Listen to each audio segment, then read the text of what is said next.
I wish you a very warm welcome to our KiCad training about the KiCad workflow and Eeschema. First of all, I want to give you a quick outlook about our training today. First, we speak about installation of KiCad and used resources. Second, we speak about KiCad workflow in a very rough review. And third, we speak about the Eeschema, the schematic entry editor for schematics in KiCad. Now let's talk about installation of KiCad and the used resources. You can download KiCad from the kicad-pcb.org webpage. For this courses, we provided resources in our Moodle course KiCad training. This is firstly the KiCad_training_year.zip, where the year is going to be 2020 for this year. And in this zip file, you find a complete KiCad project folder with additional documentation and data sheets used for this tutorial. Of course, you can follow this tutorial also without having this zip file by downloading the resources from internet. This tutorial follows the tutorial Getting Started in KiCad from November 2019. This documentation tutorial, which is also provided at the KiCad documentation. So you can read this documentation in parallel to this course. Mainly the chapters Eeschema and PCB new or PCB layout are important for this tutorial. Further, I uploaded some DigiKey videos in the KiCad training Moodle course, which are also very interesting, and you can follow these videos in parallel to this courses or as an alternative to this course. And at last, we uploaded the KiCad cheat sheets. This is a PDF file where you find hotkeys and buttons which are important to use in KiCad. For further reading, I can only recommend you program files KiCad share doc KiCad help. Here you find further documentation about KiCad in different languages. Especially you find also this Getting Started in KiCad tutorial. And beyond this, you find for every component and module in KiCad an extra PDF file. So if you want to have further information about the KiCad module, the different programs which are provided by KiCad, the first point you should search for information is this folder on your KiCad installation. Last but not least, we are designing a 555 timer circuit. So if you're not so familiar with analog circuit design, maybe you should go to this webpage to get a better understanding about the timer circuit. So here you see the 555 timer circuit, which we are going to enter into the EE schematic and which we are going to lay out for our PCB. The circuit is consisting of first a green LED showing you if you have power up the system, so if your power supply between 9 volts and ground, a buffering capacitor of 100 nanofarads for spikes on the 9 volt supply, our NA555 timer circuit, integrated circuit as the core unit in the center of the circuit diagram. Then we have this R2, R3, C2 voltage divider with capacitor. This is going to determine the time constants for our timer. And we have the output, and this one is connected to an LED in red and a resistance which limits the current through the LED. And the function of this timer circuit is mainly it's blinking this red LED. And for the timing, let's say for the period, what's the period of this blinking? This is determined with the R2, R3, C2. Again, if you want to understand the functionality of the circuit and how it's working, go to the 555 timer circuit webpage and look there for further information. Good. Now we are coming to our next point about the KiCad workflow. So the KiCad workflow is pretty similar to the workflow to all other PCB layout programs. First, you enter your schematic. In KiCad, this is done with Eeschema. Thereby, you use the schematic component library. Secondly, you lay out your PCB. In KiCad, this is done with the PCB new or PCB layout editor. Therefore, you use the PCB footprint library. And at the end, you generate Gerber files, which you send to your manufacturer who is producing the PCB based on this GABA files. So GABA files is a file format which is very common in industry for production of PCBs. At this step, it's very important, once you generated these GABA files, you should check them with a GABA view or another tool if they are correct. Because your duty is to ensure that the PCB is doing the right things. So if the functionality of the PCB is correct, the manufacturer only checks if this PCB provided by the GABA file is possible to get produced in his factory. So he's not going to check any electrical constraints or functionality. So after generating the GABA files, please check if the GABA files are really correct. That's mainly the main workflow: entering the schematic, layouting the schematic, generate GABA files, and giving them to the factory. Now you see here two dashed arrows, one called forward annotation, backward annotation. This is also very common in PCB layout programs, because think about, you already entered your schematic, then you started your layout, and finally you decide, okay, I want to change a component in the schematic. So you change the component, and you need also an update in the layout, of course. So you don't want to start a completely new layout, but you only want to get to know the changes you have to make. So this is called forward annotation. You change a symbol in the schematic, and you want to have to change this corresponding change in your layout, so you use forward annotation. The same with backward annotation. You have, for example, to change the footprint of a component. Maybe the footprint is not available as a through-hole technology, and you have to go to surface mount devices or vice versa. So you have to change the footprint, but you want to have this annotated also in the schematic, so you use backward annotation. So you can say, why this? That's very interesting, because maybe the pin position of the output signal changes, for example, when you change from through-hole technology to surface-mounted device. So that's all we can say about the KiCad workflow for PCB production. As stated, that's very similar for all other PCB layout programs. Now coming to the KiCad Project Manager, which also is organized in the way of the workflow. Why? Because if we look here, we have this typical menus. We have here the project file folder, where you find the different files KiCad is creating during the design. And here, from left to right, you have all the KiCad modules you need to design your PCB from left to right in the order of the workflow. So here you have the schematic editor and the symbol editor for entering and editing your schematic. Here you have the PCB layout program, PCB new or PCB layout editor, and the footprint editor to edit and design your PCB.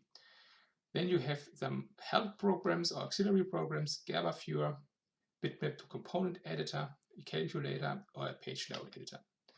In this tutorial, we focus on the schematic layout editor, we focus on the PCB layout editor, and we focus on the GABA viewer. Well, that's all about the KiCad its workflow. Now let's go to start with Eeschema. How to enter your schematic in Eeschema. Schematic entry. First, I want to talk about how to draw and read a schematic. This is essential since you want to ensure that somebody else can read your schematic, and you want to be able to read the schematic of somebody else. Further, we are going to draw the schematic, then we make annotations to schematic symbols in order to give hints for special treatment during the layout process, and we perform an electrical rule check if we have connected all pins or if we missed something. Then we talk about how do we deal with not connected pin and how we deal with power flags. After this, we assign footprints to our symbols in order to be able to make the layout. We generate a nit list which we need in the layout program to know which footprints have to be connected. At the very end, you can create the bill of material, or shortly called BOM, and which is a list of all the components you need to assemble your PCB.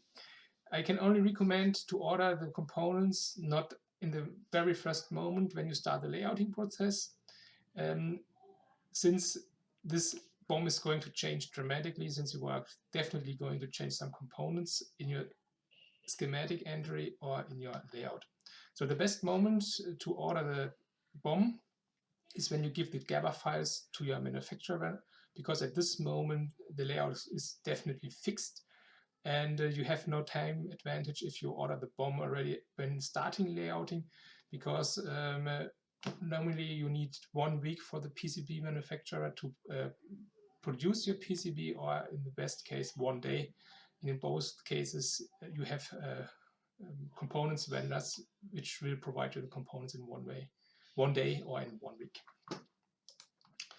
Okay, when you create a new project in KiCad and you start Eeschema, this window is popping up. You see in a dark red this worksheet frame, and the first thing you should do is you enter your project data into this worksheet frame. So this is the date, the project name, the version number, and the author. This information is in this info box of the worksheet. Why is this so important? Because later on we are going to print this information on the silk layer of your PCB. What's the silk layer of your PCB? This is the text which you can read on the surface of your PCB. So with this text and this information on your PCB, you know to which schematic this PCB corresponds. That's the one thing I want to talk about, the worksheet frame. The other worksheet thing I want to talk about is that we have labelings on this frame. On the left and on the right you see letters A, B, C, D, and on the top you see numbers 1, 2, 3, 4, 5, 6. And with this labeling we can define sectors on this worksheet. So for example, here in the sector A1, A2 we have our power supply sub-circuit, and in the sector B1 to C3 we have our main circuit which provides our functionality. So that's some notes on the schematic worksheet frame. Now, how to read and draw a schematic. First of all, you read all schematics in the signal flow from left to right. So this means on the left is the input, on the right is the output. On the top, normally you have the positive power supply, and on the bottom you have the negative power supply. If you want to make any annotations regarding special treatment during layout, you place this annotation directly close to the component. Why? Because during the layout process, and you're placing layouting, for example, C2, saying, okay, this capacitor has to be closely placed to pin number 6. You're looking for this information in the area of C2 and not on the other side of your worksheet. Okay. And the last point I want to mention about reading and drawing schematics is about text, because I see sometimes text written in all directions. That's not good, and it's not a good practice to do it like this. Normally you have the schematic orientation landscape like this, and then you write your text from left to right. Now the other possibility to write a text is from bottom to top. So this means if you turn your worksheet 90 degrees clockwise, you can read again all texts. And with these two orientations, you write all texts, and no other text directions are used during entering your schematic. So if you follow these rules for making the worksheets readable and corresponding to a PCB, and following these rules how to design your circuit and how you write text on the circuit, you ensure that somebody else can read your schematic easily. Another point is how to enter your schematic. Normally the starting point of the schematic, you have two ways. First, you find a circuit in the internet or whatever, like this, or you started really a new design and you start with a freehand sketch. In both situations, if you're starting with a print, with a circuit diagram from internet or with a freehand sketch, please put them in front of your keyboard and then start entering into KiCad like it's shown here and like I'm doing it, okay? Since if you have some annotations to make, you can do these annotations with your pen on this piece of paper, or you go to a colleague to have some discussions, you can mark them on the paper and then enter it to your schematic. That's the best way you can do, and let's call it that's engineering best practice. Now let's start entering your schematic. You control the Eeschema scrolling and zooming. Zoom, you use the wheel of your mouse, scrolling vertically shift with the wheel, scrolling horizontally control in the wheel. In the following, we go through the work steps 1 to 6. On the right, you see the shortcuts you can use and the symbols which you can click in Eeschema. So first we place our components. We put supply circuits in the area A1, A2, our design circuit, which is the main functionality, in the area B1, C3, and if we would have some auxiliary circuits beyond the main circuit. We want to place the connectors, we are going to add component values, we place the power and ground symbols, we wire all up, and at the end we label some nets which are important for us for controlling and testing and inserting some test points in our circuit. Now let's start up KiCad. If you're starting KiCad, the project manager is appearing. We want to create a new project. So we go to the folder where we want to place our project. We call it NE555 project. And then we start our schematic entry by starting the Eeschema. First, we fill in our schematic information. I zoomed into the info box. We click in the upper left corner and edit page settings. For the date, we can take the date from today. We have revision number 1.0. Title is NE555. Company, I would say HDA. Prof. I changed the fields with the tabulator key. And the comment, I would say it's my name. Okay, so you see this information now in the info box. Now we are going to enter the first components. Very easy to start is with the power sub-circuits. So this means designing here in the area A1, A2. And I want to start by entering the resistor R1 and LED 1 for controlling if the power supply is connected. So if you want to enter a component, you just press the A key. Then the symbol library is starting. If you want to place a resistor, you just enter res in the search field, and then you have a whole bunch of different possibilities to take. I can only recommend, if you haven't decided yet which resistor you are going to use from which vendor, choose always the symbols from the generic symbols for common devices library. So resistor is not a resonator, it's a resistor. So we go back with an R and we put R. We click on OK. So the component is in our mouse tip and we can move it to the place where we want to place it. And click on the left key to place the component. Now the adding component module is still running. So we just click on the place where we add our next component, our LED.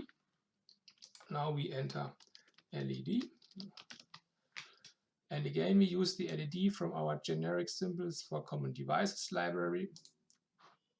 Clicking OK with the left key. And now it's again on our mouse tip. And we see we have to turn or rotate our symbol. So this is done by pressing the R key. So this is correct. So the first two components are placed. Now we have to connect them to the positive power supply and the negative power supply. And for this, you have power connect symbols. So we can use again our library by pressing A. For adding a component, we write power, and here we see the power flags library. We use a generic power flag VCC. Okay, and we place the component on top. This is one way to add power flags. The other way to add power flags is you go on the right side of your Eeschema to this ground symbol, and you see you can place power ports. So you have placed power ports. You go to the place where you want to place the power port. You click on the left. Now the symbol library is again starting but reduced to power symbols. So we expand power and we go to the generic ground. Select it, click OK, and we place it. So one note on placing components, I zoom in. You see here's a little distance between these two components, and maybe you don't see the net points and the snapping to it, but it makes sense to have here some distance. Why? Because later when we wire, you have definitely to see that this is connected by a wire. If you hover over a component and you press the M key, you can move the component again.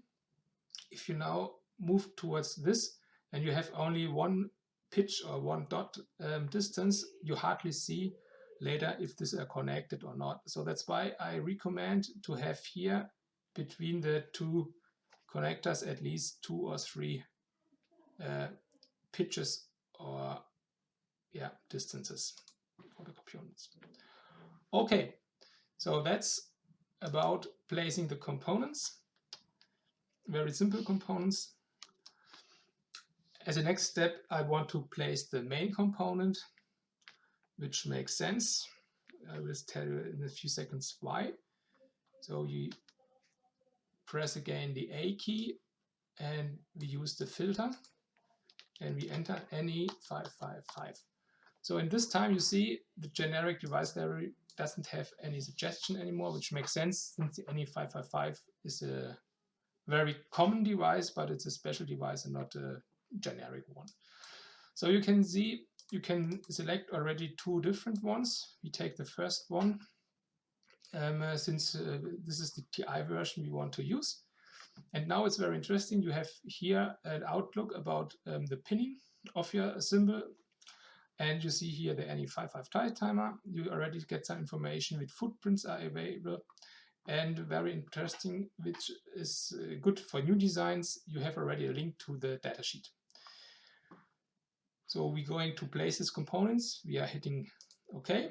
Again, the component is on our mouse tip, and we can place it somewhere in the center or in the left corner, since we have the entrance on the input on the left. Okay.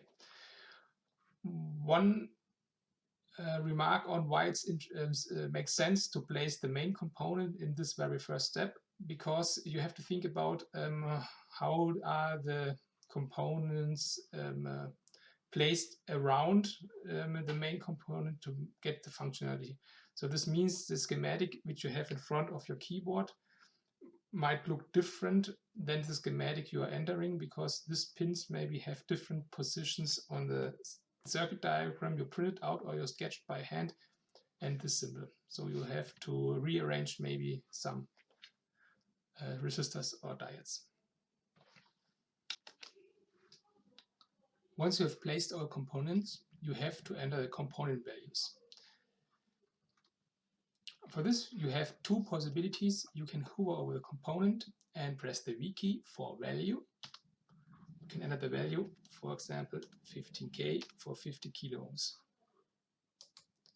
Or you hover over the component and you press the E key for edit properties.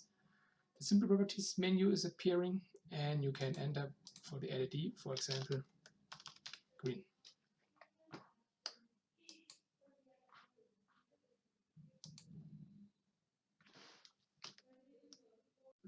I have shown you how you add some generic devices. I have shown you how you can place the main component, which is a specific device. I will now fill up the schematic with all the other components, and then we are going to wire it up. So instead of showing you how to place each component, it is now always the same process. I will load a different schematic, and then we talk about wiring. So in this schematic, all components are placed unless the connector. What's the connector? The connector are the pin headers which provide us the power supply from the external power source. In the schematic, we have used VCC for the positive power supply and at ground for the ground or negative power supply. What we now need is a connection to the battery or to your power supply device, and for this we need the connector. The connectors are also added like normal symbols. We press the A key, the symbol library is starting. We enter connector. We get the simple generic connectors. What we want to use is a 1-row 2-pin male connector. So we have here 1 row 2 pins male generic connector, single row 2 pins, which we use. We click OK with the left key, and we can place it here. Okay, so this is how all the placing is done. Starting wiring, I want to show you again here how to wire. I zoom into this circuit area.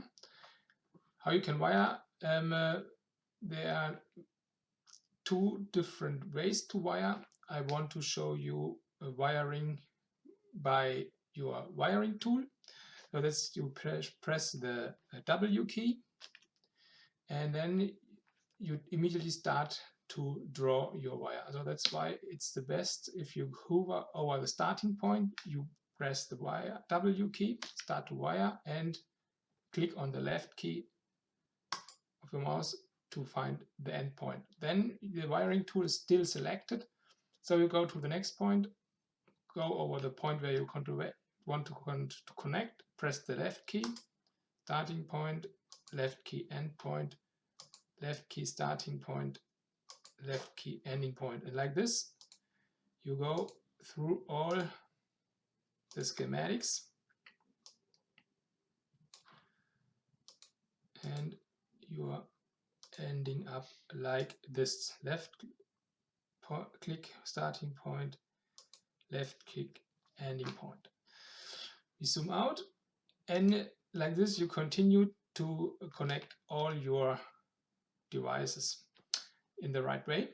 The other possibility to do the connections is by selecting here the wiring tool by clicking on this simple place wire. Okay, instead of doing all the wiring together, I will load up a schematic now where nearly all wiring is performed, but I want to show you another possibility to make a connection. This is not by wiring with the wiring tool. This is by using connecting by name. So in this schematic, you see all components are wired, unless the connection from threshold to trigger, which is also shown, which needs a connection. So this means we need a connection from here to here. This can also be done by using the wiring tool by pressing the W key or selecting here place wire. Or we can use another possibility to connect some pins or nets by using connecting by name. What does it mean? It means we place here a little piece of wire at the trigger input. We hover over the circle, we press W, left click again,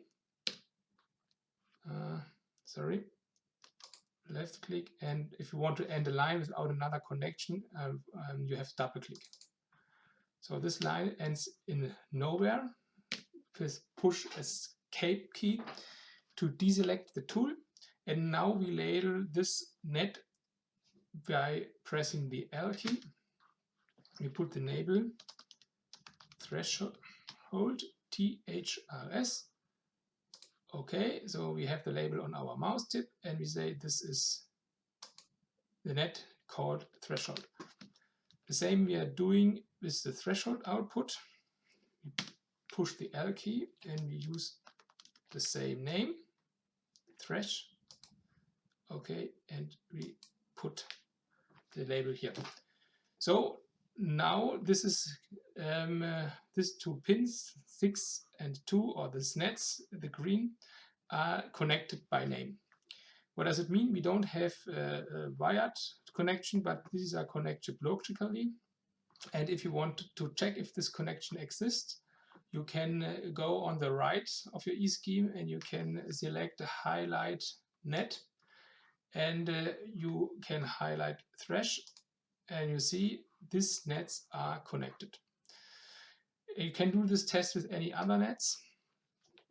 So for example, if we zoom out a bit, we are going to do this with our positive power supply, and we click on this net and we see all our positive power supplies get also magenta. So to sum up, we have learned two different kinds of wiring.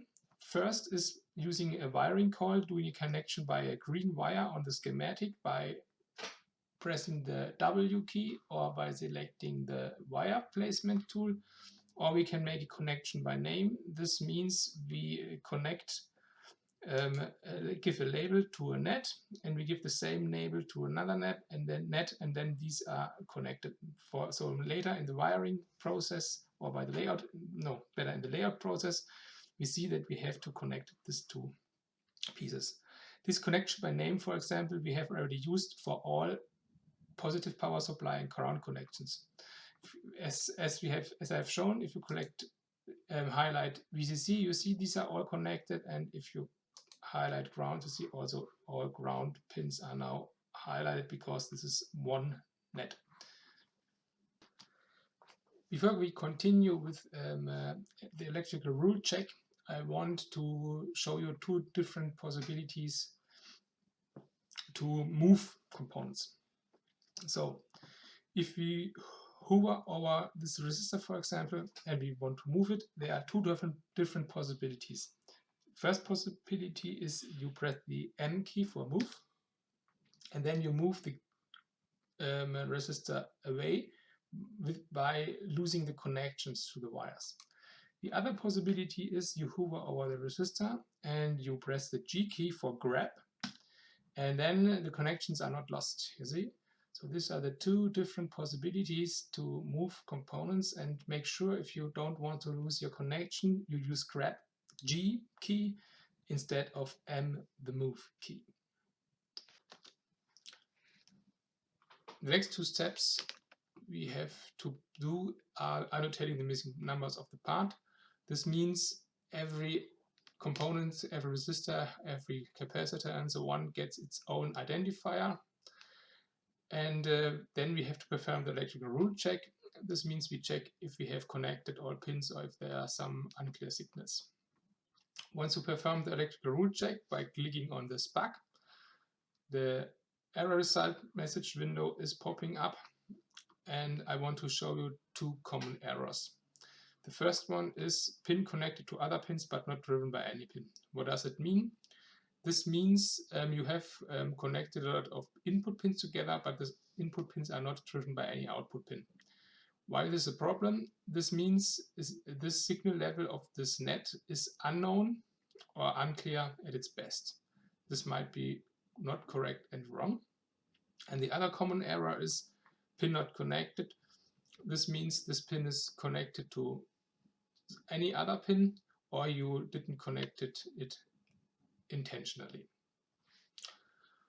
If you click on one of these error messages, this green error is popping up on the schematic at the area where this error occurs.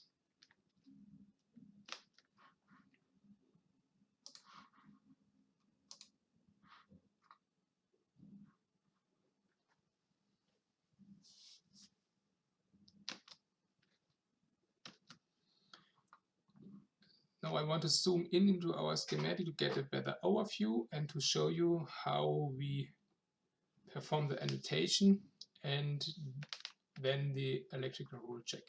For the annotation, you click on the annotation symbol, and the annotation schematic setup is popping up. You can leave the default settings. I just want to explain how this numbering is done. Therefore, we look at the order. We sort components by X position. This means you start in the left upper corner of your schematic. You go down, up and down by moving from left to right and number all the components. What does it mean? I want to show you with the resistors. At the moment, the resistors, all components have this question marks, so they have no numbers yet. Now we annotate, close the window. And now we see that all the components J1, C1, R3 have unique identifiers where the question mark is changed by a number. So let's look at the resistors, as I said, to see how this numbering is working. We start from the left, we go to the right, from up to down. The first resistor we are hitting is this one, R1. Then we go down, this one is R2. We go up again, and we found R3.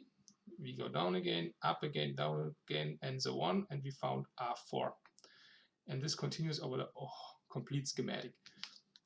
This is also a way which helps to navigate on your schematic, since you know that a higher number means the component is placed on the more right side in your schematic.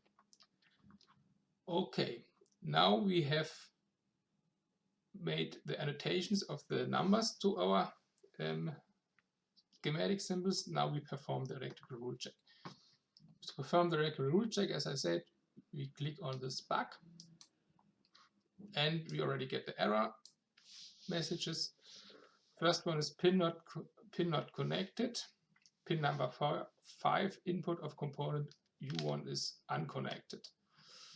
So we click on this error message and we see this green error is pointing at the position where this error occurs. So in this case, we intentionally left this pin unconnected. So in order to get rid of this error, we have to show the Eeschema or the electrical rule checker that this is intentionally unconnected. So you can go on the right side of Eeschema and select this, place no connection flag. Place this no connection flag over the pin. And we run again our ERC, and now he wants to save the ERC, say yes.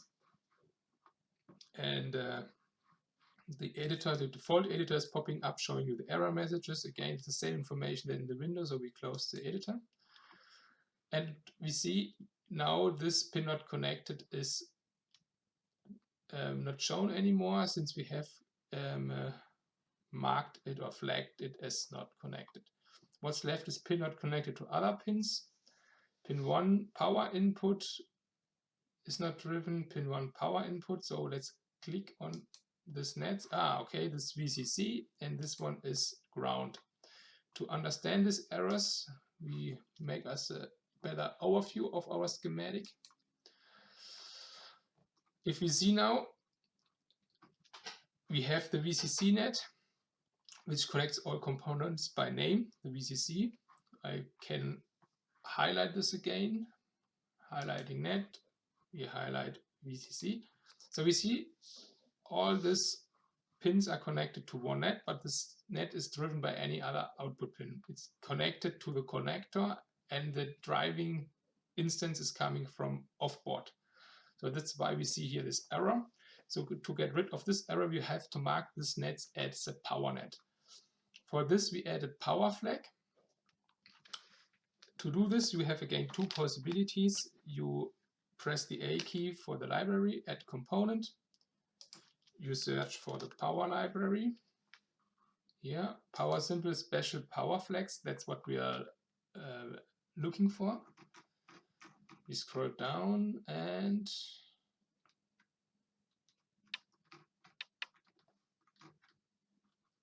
here we are. Power flag, special symbol for telling ERC where power comes from. That's perfect. We click OK.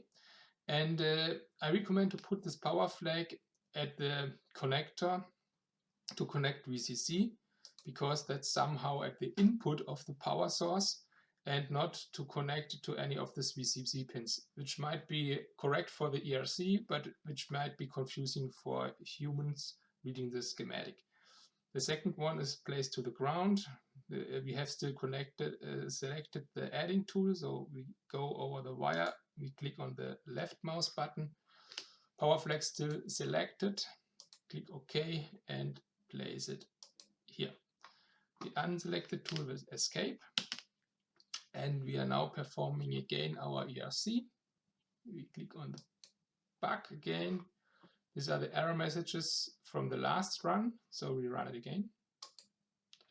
And now save and close the report or move it away.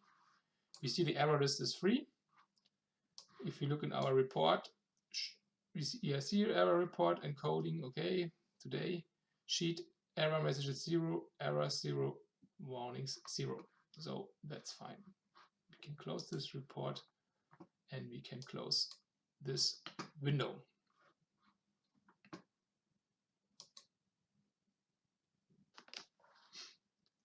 How do you deal with the two common errors, pin not connected and pin connected to other pins but not driven by any pin, is also explained on this slide. Now we are ready to assign footprints. In order to do this, we have to do two steps. First, we have to generate a netlist where we can annotate the footprints. And second, we have to assign the footprints to the symbols. In order to generate the netlist, we click on the netlist icon. We keep the default settings, click on generate netlist and save it. In order to assign the footprints, we click on the assign footprints icon. And the window for the footprints assignment is popping up. I want to explain this window. In the middle, you have the symbols listed to which you want to assign footprints. On the left, you see the different footprint libraries. And on the right, you see the filtered footprints from the selected library. As you can see, some of the components have already assigned their footprints. I want to show you as an example how you assigned a footprint to a resistor and to an integrated circuit IC package. Now let's start to assign a footprint to our resistor R4. We select the resistor R4. We go to the left to select the library for resistors. Then we see the library for resistors. There are two libraries existing, one as SMD for surface mounted devices and one for THT through-hole technology, which we are using in this PCB layout. So we click on THT and then we go to the filtered footprint window on the right side. As you can see, there are a whole bunch of different footprints to select. So what we are looking for is resistor through-hole technology, that's clear. And then we look for resistor axial. What does it mean, axial? Axial means that your leads are mounted to the end caps of your resistor. Then the second node is DIN 0204. What does DIN means? That's the German engineering standard. So that's only a standard which we can follow. And then different dimensions are listed. So what does this dimensions mean?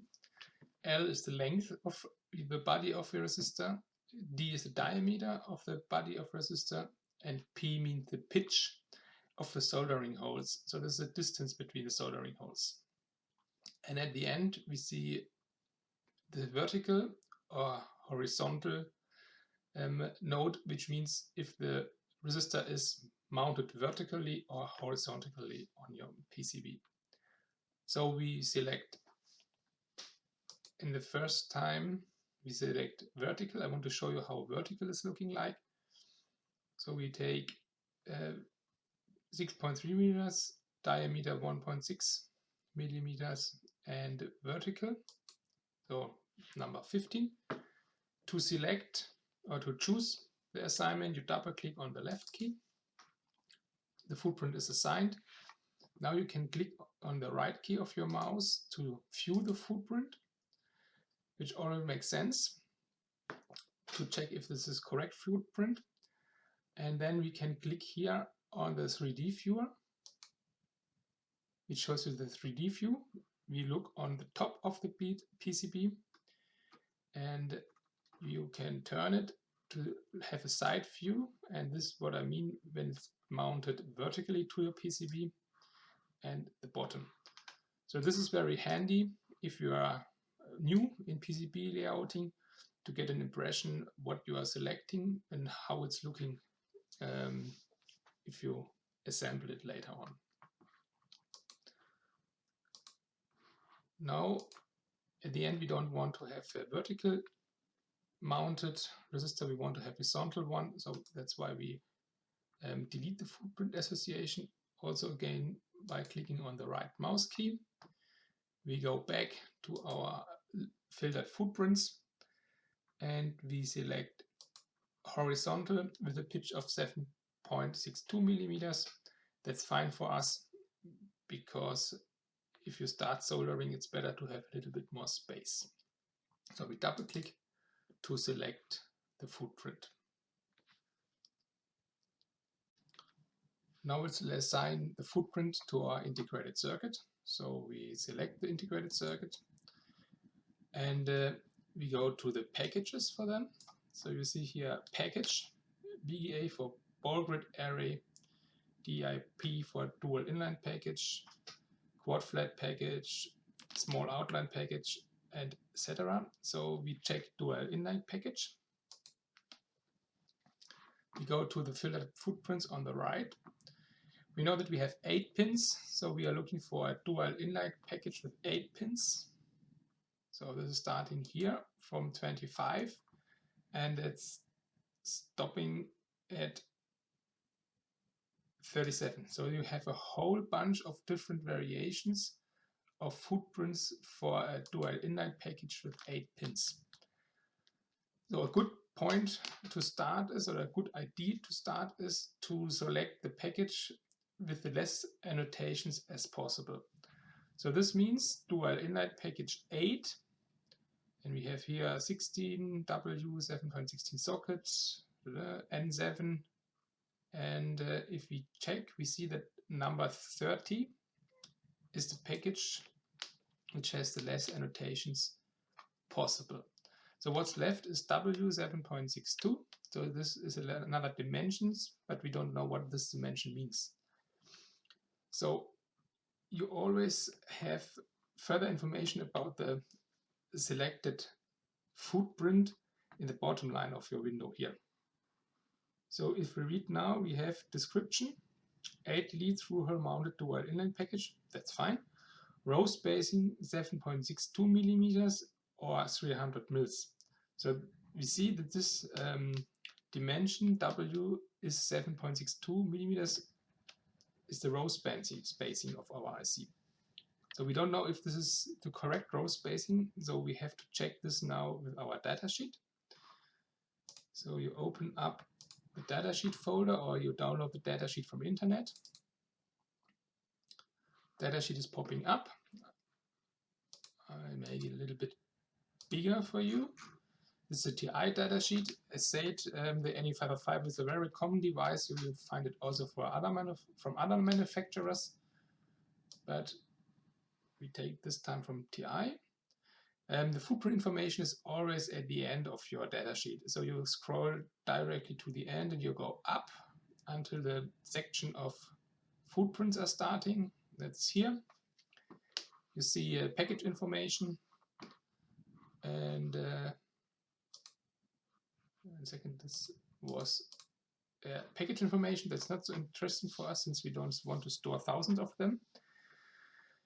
At least not as a student. Then we have leadless ceramic chip carriers, not what we are looking for. Small outlet integrated circuits, not what we are looking for. Small outlet integrated, still not looking for. No. Plastic small outline package? No. Ceramic dual inline, we are getting closer. Plastic dual inline package, here we are. So now we are looking for row spacing. If we think about rows, this somehow should be the pin rows, and we look for the spacing of this pin rows.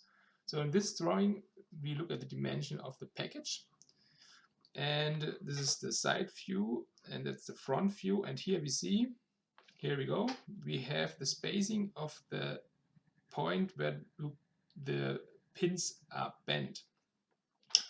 And you see here spacing of 0.300, this should be the inches, and 7.62, this should be the dimension in millimeters. So this is the row spacing. That's fine for us, that's correct. So we select the correct footprint. One note on the dimensions, make sure that you know if the dimensions are in mils, in inches, or in millimeters annotated to your datasheet. And normally there's somewhere a note on every page of your datasheet, or at one page, who tells you in which dimension are the numbers. In this case, you see all linear dimension are inches and in brackets in millimeters. So that's fine, we close the datasheet and we can assign this footprint. Now we are going to check if the footprint is correct. We select view footprint, this is looking fine. And then we check the 3D viewer, this is also looking fine. That's the top, that's the bottom. And one thing I want to note here is that pin number 1 is marked with a square solder pad, and all other pins have round solder pads. It's again seen here, pin 1 is marked with a square solder pad.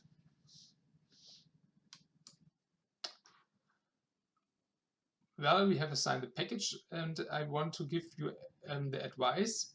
If you select this footprint, please make sure you understand all dimensions and all nodes mentioned here for this footprint, because otherwise you will make a mistake which is hardly to be corrected after the PCB is manufactured. Well, the other thing is, I don't want to use the plastic package directly. I want to use a socket, since likely our device might be destroyed during power up or whatever, so you can change the device easily if you use a socket. So we don't choose the number 30 package to an inline package with a row spacing of 7.62 millimeters. We select number 33 to an inline package with a row spacing of 7.62 millimeters socket. So for this we have first to delete the footprint association. That's also done by right-clicking on the association, delete footprint association, and then double-click on the socket. Again, we check the viewprint, and the 3D view footprint still looks fine, and the 3D view also shows us a perfect socket in our dual inline footprint. Now we click on apply, save schematic, and continue, and OK.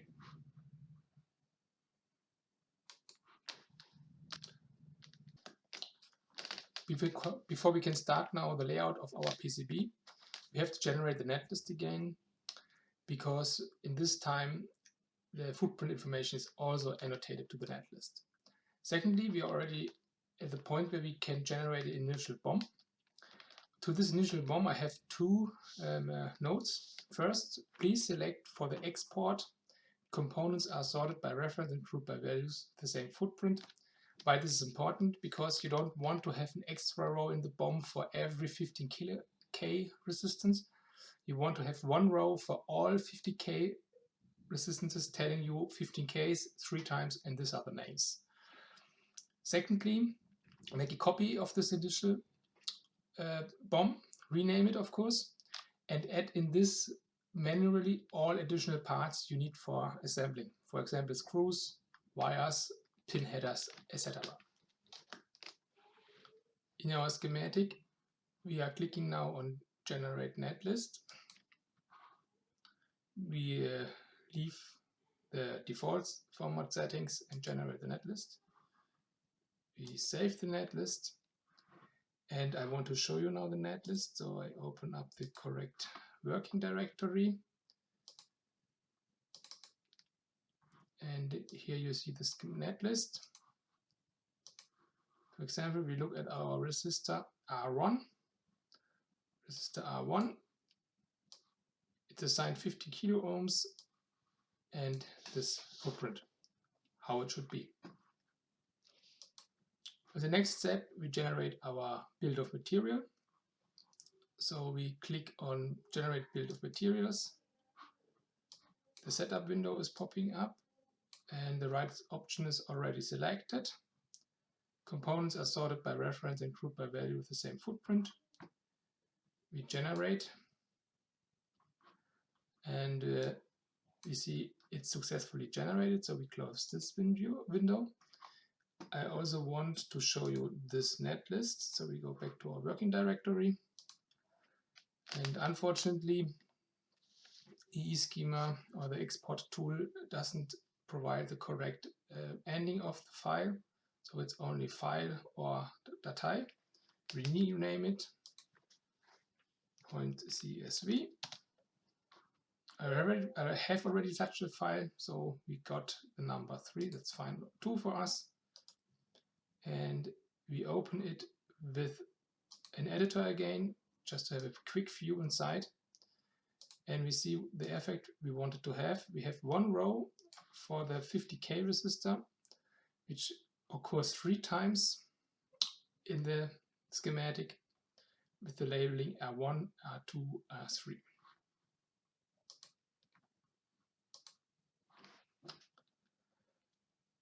That's all so far for entering the EE schematic. And now you can start layouting your PCB by clicking on the PCB layout editor. Now we have gone through all steps to enter a circuit diagram into EE schematic. Here you see the circuit diagram, which you should now print out and enter into Eeschema as an exercise for this tutorial. One note on this, R1 is intentionally left free with any resistance value, since you have to calculate this resistance value by your own for the LED 1, which is a green LED. At the end of the tutorial, I want to give you engineering best practice for entering schematics into Eeschema, and also as a sum up of some important points which we have mentioned in this tutorial. First, put a schematic printout or freehand sketch in front of your keyboard. Second, fill in the project data into the worksheet info box. Third, the aim is an ERC error-free schematic. Use the no, connect and power flex symbols consequently in your design. 4, understand all measures and numbers in the footprint description. This is very important because you are responsible that later on the footprint, the PCB fit together and you can assemble your PCB. Better look twice than to make a mistake here. 5, add the mechanical parts to your BOM. 6, order the BOM in the moment you hand in your GABA files to the manufacturer, since this is the really final stable release. Now at the end, I hope you enjoyed this tutorial and you could follow it carefully. I wish you lots of fun with KiCad. You can have fun with KiCad, I like it a lot. And I want to mention the second part of this tutorial about layout editor and GABA files viewer. So if you're interested, please also listen to the second part. I wish you all the best and have a great time. See you, bye bye.